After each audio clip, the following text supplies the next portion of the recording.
Well, in court today, the Utah mom accused of killing her husband and writing a children's book about grief after his death. The judge decided whether or not Kouri Richins will remain behind bars while awaiting trial for murder. She's accused of spiking her husband's drink with 5 times the lethal dose of fentanyl back in March of 2022. Court documents show life insurance policies worth $2 million, which Richins allegedly took out on her husband in secret before his death. Correspondent Alex Capriello is live to talk about what happened in court today. First, Alex, how did Richins behave in the courtroom? Yeah, I would say overall she remained fairly stoic during the entire hearing. She had her eyes trained on whoever was speaking, whoever was making their arguments. We saw her taking notes at times. However, it wasn't until the very end where I noticed her break down a little bit. It was during the victim impact statement where we heard from Eric Richins' sister, Amy, and that's when we saw her attorney actually hand her a tissue, and Kouri lowered her eyes, lowered her head, and began to cry. So definitely breaking towards the end there, but for the most part, she was very much in tune and in focus with what was happening today. All right, so Alex, let's talk a little bit about what happened in court today. You mentioned there the victim's sister. Who all was called to testify?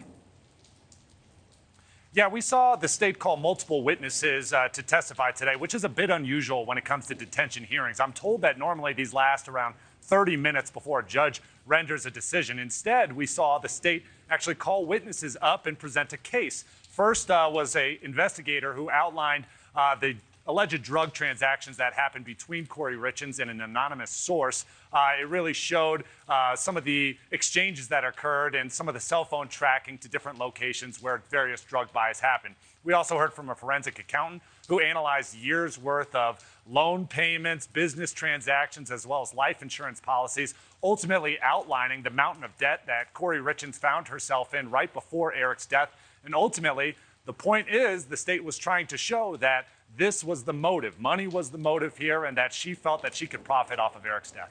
All right, so Alex, the victim's sister addressed the court today. That means that's Richins' sister-in-law. What did she have to say?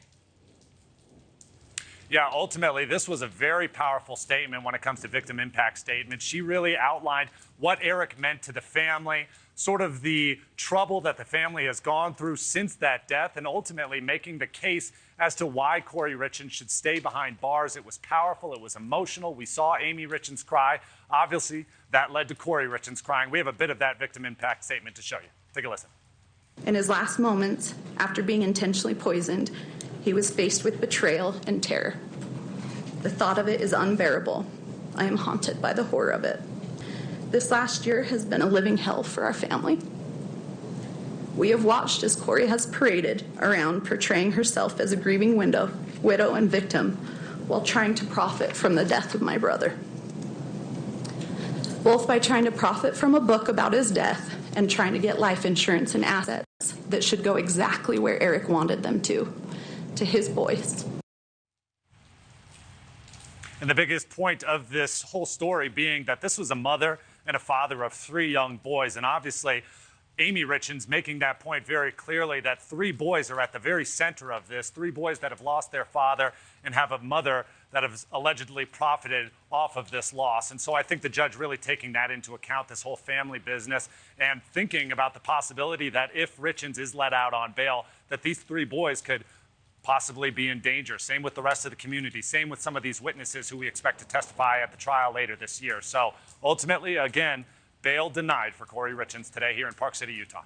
All right, Alex Capriello reporting live. Thank you, Alex. Thank you for watching. Go to newsnationnow.com to find NewsNation on your television provider. And don't forget to click the red subscribe button below to get more of NewsNation's fact-driven, unbiased coverage.